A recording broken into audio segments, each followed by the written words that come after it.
Now, I know our next guest He would play. played a lot of hockey, street hockey, growing up in Saskatchewan.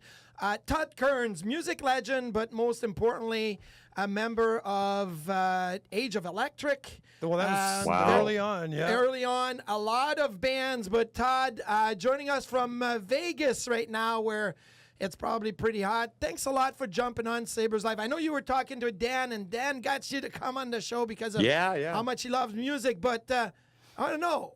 How much do you love hockey, and who's your favorite team right now in the NHL?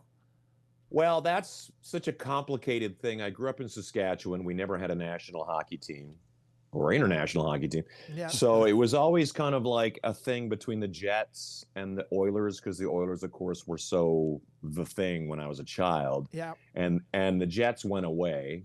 As you know, they went away for a long time. So we gravitated towards the Jets. I lived in Calgary briefly. And the minute that I lived there, they won the cup. So I like to take some credit for that. And then I was in Vancouver for like 14 years, and it was a great time to be there. Trevor Linden, Bure, all that. So I'm a bit of a hodgepodge when it comes to, and people kind of give me a hard time because I do support the Knights now that I'm in Vegas. But you know, it's been really cool to have watched that team come here and become.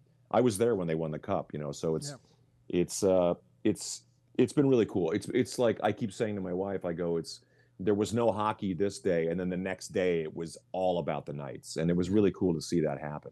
Yeah. I feel like black and red goat head gear on you would be fantastic. So maybe we got to bring you some swags when we're down in Vegas. Take care of that, Dan. Well, their last album that the Conspirators and Slash and Myles Kennedy and Todd put out actually was a black and red kind of themed album cover, and the jacket and the layout and everything else. And exactly. Big time into it. Yeah. Big fan, Todd. You know that. It's a pleasure to talk to you finally, man. I mean, we've been back and forth texting, and you've been touring quite a bit. And I mentioned, I think I just sent you a note saying, hey, I just want to give you a heads up that I think you're one heck of a bass player and vocalist, and just playing with Slash and Myles. And I thought, this is a great band. And I've always been one of those guys, you know, growing up as a Van Halen rock and roll guy, a band with metal and harmonies, right? So that's what I'm always looking. My ear wants to hear the harmonies and then the guitar. And that's what these guys do, when Todd is a big, big part of it. And then he mentions to me, hey, by the way, I've heard of you because I'm a big hockey fan. Yeah, exactly. Throw that in there, Dan. What's happening right now? This is no, but I'm getting to a point because your hockey connections go right down to Jeff Sanderson. We're talking family connections here in the NHL. Maybe you can share those with Sabres and hockey fans watching here. Well, Jeff is a second cousin. I haven't seen him in years, but Jeff was, when I first sort of became aware of him, I believe the Whalers, you know, things like that. So that goes to show you right there. That's no longer around. So but he was on the days. Sabres. Oh yeah, great days. Yeah.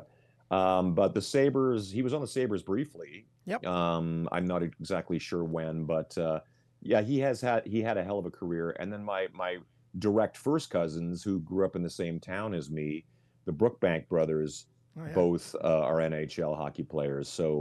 So Sheldon, the younger one, was there in 13 when they got the cup. So he has the ring. He brought the Stanley Cup to our hometown. Unfortunately, I wasn't there. I was on tour.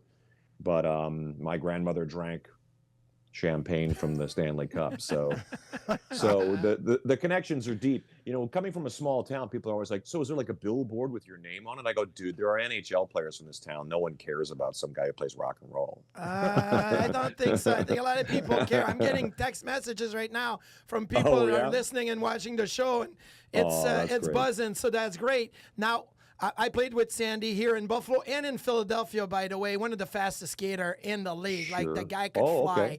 So that was awesome. Now, did you play, like, growing up in Saskatchewan, did you play street hockey, ball hockey, organized hockey? Did you get on the ice as a youngster? All of the above. I mean, we played hockey up until when I was a kid.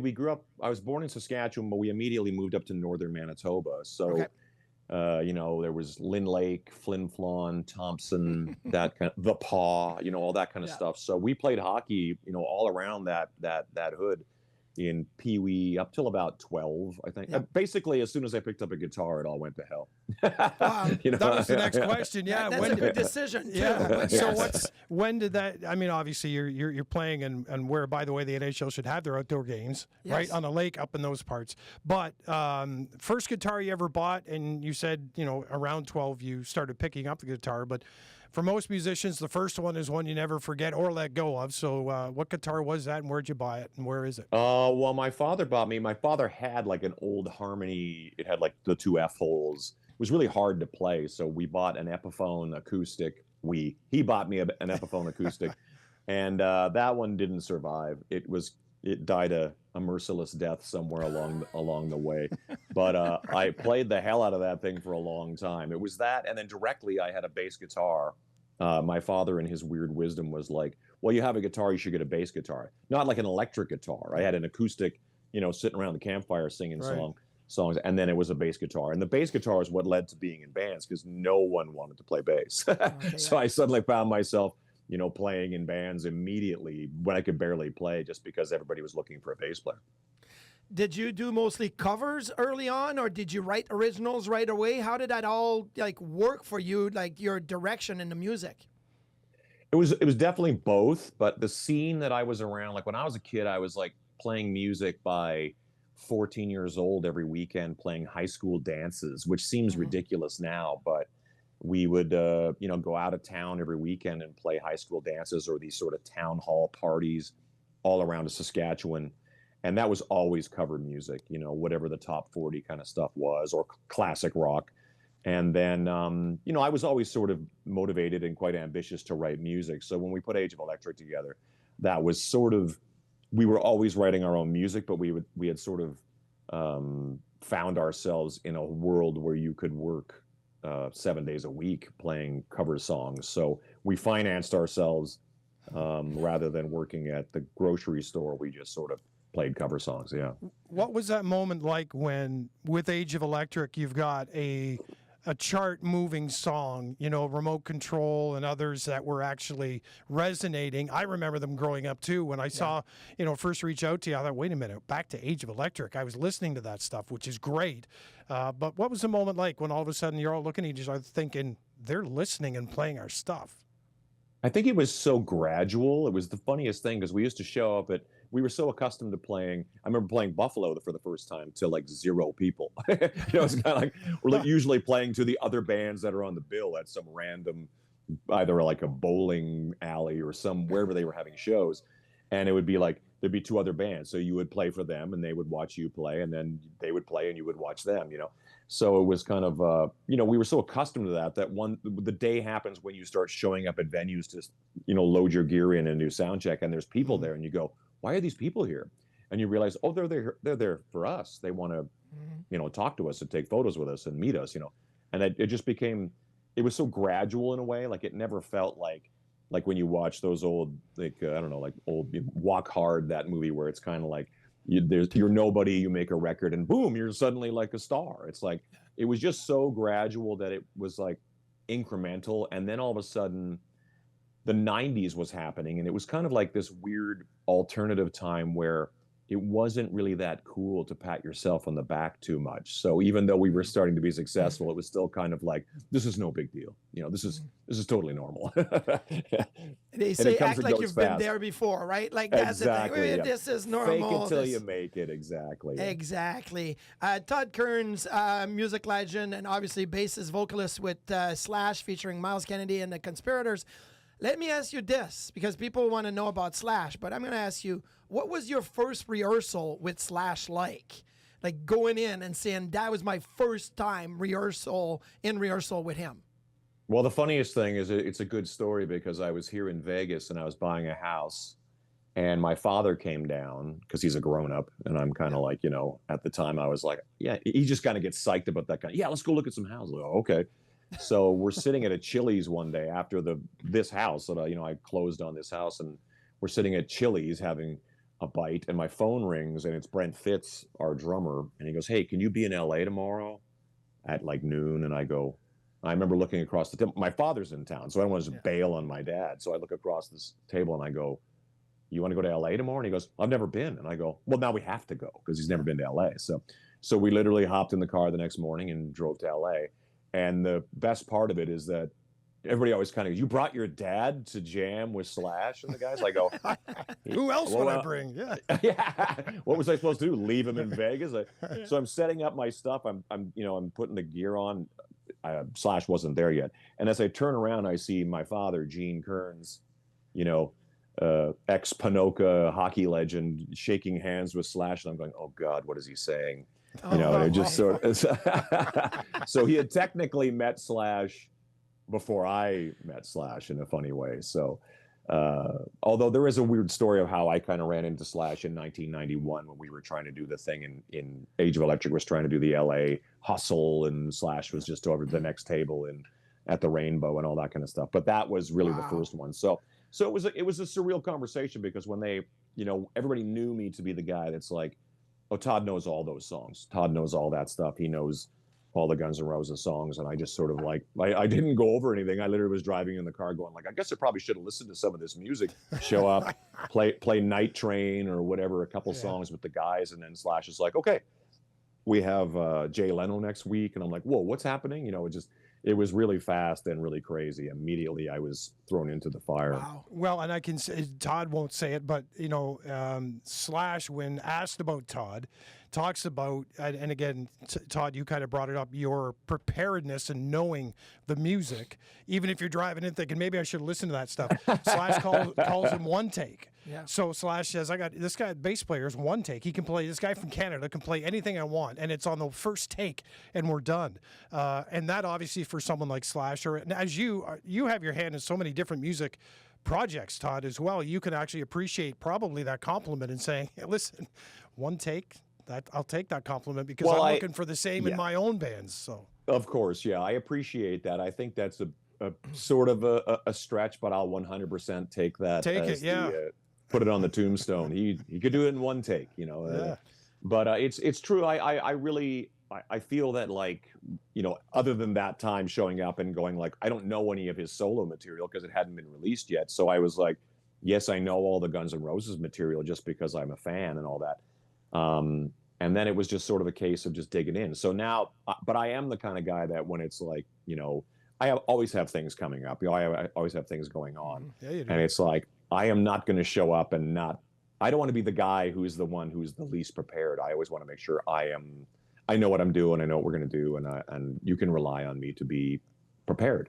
How much do you enjoy the partnership with Myles? Because your voices just work so well together. And obviously, in that, there are a couple of songs in that band that you are actually lead vocals, and you do such a great job on them.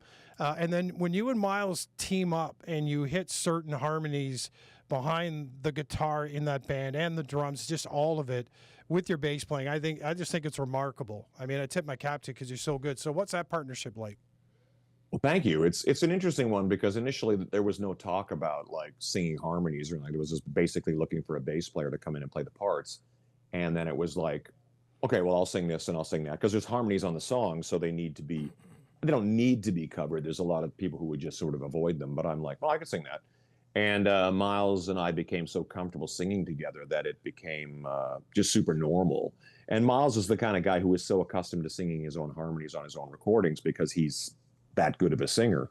And very quickly in 2012, I think it was, we made World on Fire, the first record of our own music together. Mm-hmm. And I think Myles still had that kind of like, we were both kind of singing together on certain parts. And eventually he was just kind of like, you got this, go do it. And now when we do records, he's kind enough to kind of go do his parts and he's gone. It's kind of like I show up and it's basically I handle all the other stuff. So we really have a great chemistry that way. He's an amazing guy too. Really lovely guy, and anyone who writes talented. A song about missing their dog when they're on tour is a great guy. Okay, Dan's a big dog person. I am a big dog person too, but that's great. And Todd has done shows and raising money for not only rescues but spade and neuter your animals too. So the old Bob Barker, Price is Right. Make sure you spay and neuter your dogs. That's right. Exactly. Signs of a good human being. Let me ask you this, Todd. Okay, because you're a hockey guy. Most hockey players want to be rock stars. Like, I have a guitar at home. Luckily, my daughter, who's 18, she sings, she plays. It's beautiful. I always wanted to play, never got to it, but that's my laziness. But we all want to be rock stars. So if I ask you to put a rock band of hockey players, like a singer, a guitarist, a bassist, and a drummer, you could pick current players or retired players. Like, who would be the four that you say, man, that would be a band? Well, I would have to have some kind of enforcer on the drums, like a Marty McSorley or somebody like that. Okay. I guess you got to put like a hot dog, like a Crosby on lead guitar. It just seems like that's kind of the hot dog thing to do. I guess old school would be the Wayne Gretzky's kind of thing. I want to put Paul Bissonnette on lead vocals because I love his attitude. Okay, that's good. And I don't know, another enforcer on bass. I can't think of who I would put on bass, though. We could teach Razor. Wait, we could teach Rob Ray about that. Yeah. You know, he likes to go shirtless, so maybe I'd be good to be shirtless at the bass. That'd be good. I think this would possibly be the greatest band in the world, especially when those bar brawls break out. Then they can, take care of business. Yeah, that would be really good. You'd be in good hands. Hey, Roadhouse, absolutely. Roadhouse, yeah. Another question I have for you, because in hockey they always talk about, this is a tough road arena to play in. Is there a city or a fan base that you're like, that's a tough road fan base to go and play for? I always mentally prepare for Boston. I don't know why. Back in the past, it used to be a little bit adversarial. Like you would kind of expect there to be a little bit of a show us, prove yourself to us kind of thing. I mean, New York and LA and those kind of places, Toronto, Vancouver, those kind of towns that there's always this sort of attitude. They've seen it all. They've heard it all.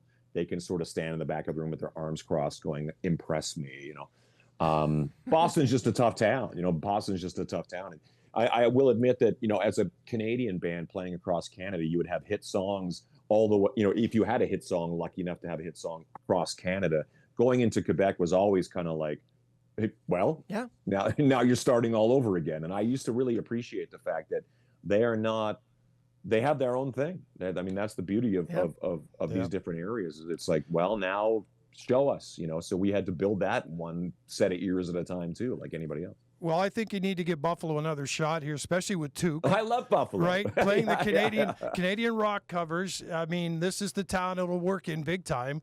100%. With all the cross-border people that would come and see at the different locations downtown here. So I think we need to get Todd's band in Buffalo one night, Marty. Then you, myself, and Razor, Duffer will all show up.